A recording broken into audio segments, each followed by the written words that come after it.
बच्चों, आज कक्षा 9 सामाजिक विज्ञान के अंतर्गत भूगोल खंड से लेसन 2 भारत का भौतिक स्वरूप, इस अध्याय से कुछ आज छोटे प्रश्नों को करेंगे। इसके पहले आपने एक लेसन भारत के आकार एवं स्थिति के बारे में समझा। आज हम लेसन 2 भारत का भौतिक स्वरूप के बारे में कुछ छोटे प्रश्नों को बताएंगे। आइए देखते हैं बहुविकल्पीय प्रश्न कैसे आते हैं जो परीक्षा में। इसे आपको नोट करना है और याद भी करना है। पहला क्वेश्चन है, एक स्थलीय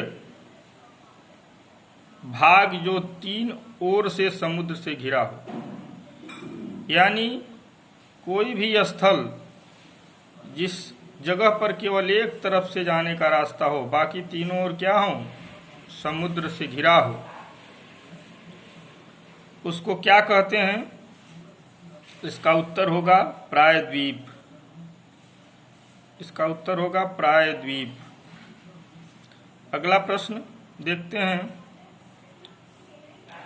भारत के पूर्वी भाग में म्यांमार की सीमा का निर्धारण करने वाले पर्वतों का संयुक्त नाम क्या है या क्या कहलाता है?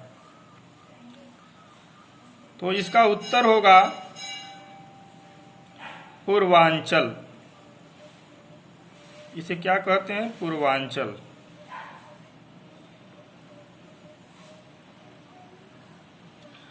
अगला प्रश्न देखते हैं,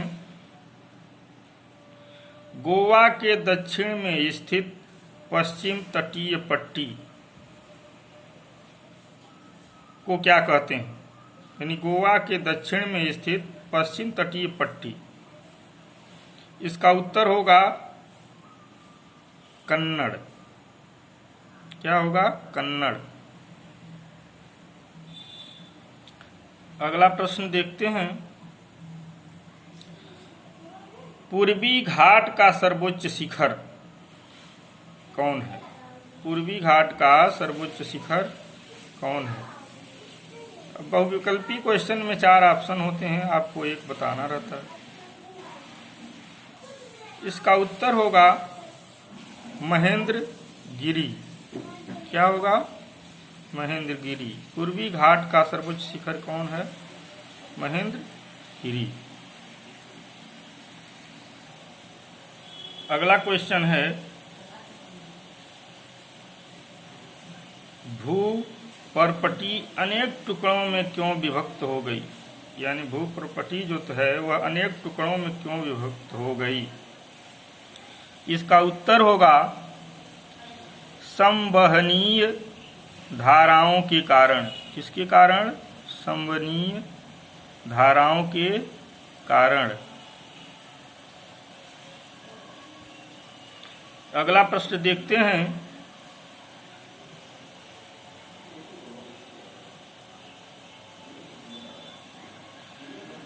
विश्व का सबसे बड़ा नदीय द्वीप कौन सा है?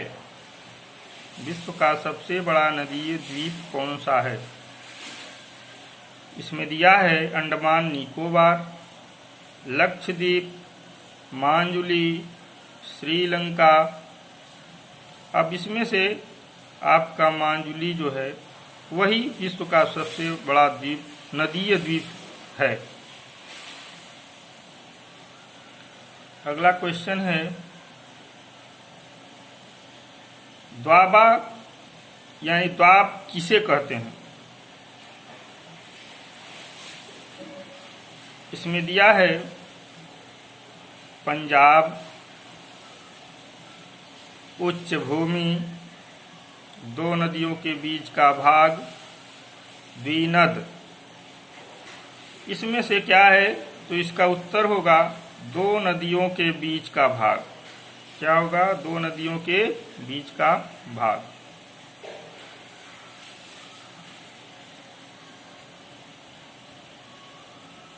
आइए अब छोटे प्रश्नों की श्रृंखला में हम अति लघुत्तरी कुछ इस अध्याय से संबंधित प्रश्न देखते हैं। प्रश्न 1 है, भारतीय मरुस्थल की विशेषताएं बताइए। यानी जो भारतीय आपके मरुस्थल हैं उनकी विशेषताएं क्या हैं। तो देखिए, ये छोटे प्रश्न है इसलिए इसमें ज़्यादा लिखना नहीं है। भारतीय मरुस्थल की विशेषताएं निम्नलिखित हैं। अब पहला नंबर देखिए, यह बालू के डिब्बों से ढका एक तरंगित मैदान है। किससे? यानी जो मरुस्थल हैं ये भारतीय किससे ढके हुए हैं? बालू से ढका हुआ यह क्या है? एक मैदान है। इसकी दूसरी विशेषता है, इस क्षेत्र में प्रति वर्ष 150 मिलीमीटर से भी कम वर्षा होती है। यानी मरुस्थल पे वर्षा क्या होती है? कम होती है। इसकी तीसरी विशेषता है, इस शुष्क जलवायु वाले क्षेत्र में वनस्पति बहुत कम है। जहाँ बारिश कम होगी वहाँ वनस्पति कम ही उगेंगे, ये आप लोग भी जानते हैं। जहाँ वर्षा अधिक होती है वहाँ पेड़ पौधे ज़्यादा उगते हैं। इस प्रकार से भारतीय मरुस्थल की ये विशेषताएं। क्वेश्चन 2 है, अति लघुत्तरी प्रश्नों की श्रृंखला में, हिमालय भारत के लिए क्यों महत्वपूर्ण है? इसका उत्तर देखते हैं। हिमालय का महत्व भारत के लिए निम्नलिखित है। पूछा क्यों महत्वपूर्ण है, तो हमारे भारत के लिए हिमालय क्या है? बहुत ही महत्वपूर्ण है। इसका महत्व देखते हैं। पहला नंबर, भारत और चीन के बीच एक प्राकृतिक सीमा का निर्माण करता है। यानी एक बॉर्डर की तरह से काम करता है और हमारे देश की शत्रुओं से रक्षा करता है।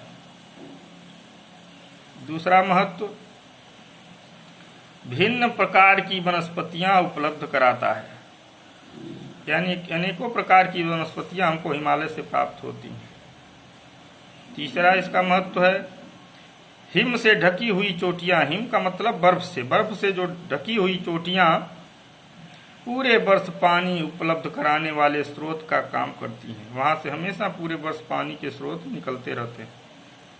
इस प्रकार से हिमालय भारत के लिए बहुत ही महत्वपूर्ण है। अगला प्रश्न देखते हैं।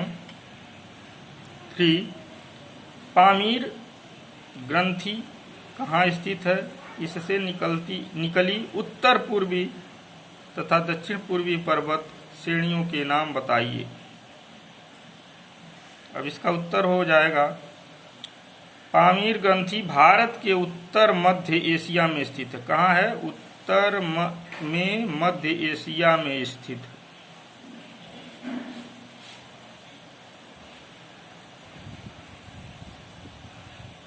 पामीर ग्रंथि भारत के उत्तर मध्य एशिया में स्थित है। इससे निकलने वाली उत्तर पूर्वी पर्वत श्रेणी तियानशान तथा दक्षिण पूर्वी श्रेणी काराकोरम है। दक्षिण पूर्वी श्रेणी क्या है? काराकोरम। अगला प्रश्न देखते हैं, दर्रा क्या होता है? दर्रा, इसका उत्तर होगा, पहाड़ी मार्ग को दर्रा कहते हैं। यानी पहाड़ों के बीच बीच में जो मार्गें बन जाती हैं उसको क्या बोलते हैं? दर्रा। हिमालय के दो प्रमुख दर्रे कौन कौन हैं? एक सिपकीला दर्रा, दूसरा नाथुला दर्रा। अगला प्रश्न है, नाथुला दर्रा भारत के किस राज्य में स्थित है? इसमें से कौन सा सड़क मार्ग गुजरता है? यानी नाथुला दर्रा जो है वह कहाँ है? नाथुला दर्रा सिक्किम राज्य में है। किस राज्य में है? भारत के सिक्किम राज्य में स्थित है। इसमें से होकर भारत से तिब्बत, यानी भारत से तिब्बत की राजधानी ल्हासा तक सड़क मार्ग जाता है। यह सड़क मार्ग इस दर्रे के रास्ते से कहाँ जाता है? भारत से तिब्बत की राजधानी ल्हासा तक। अगला प्रश्न देखते हैं, भारत का कौन सा भौतिक भाग सबसे अधिक उपजाऊ है और क्यों? इसका उत्तर है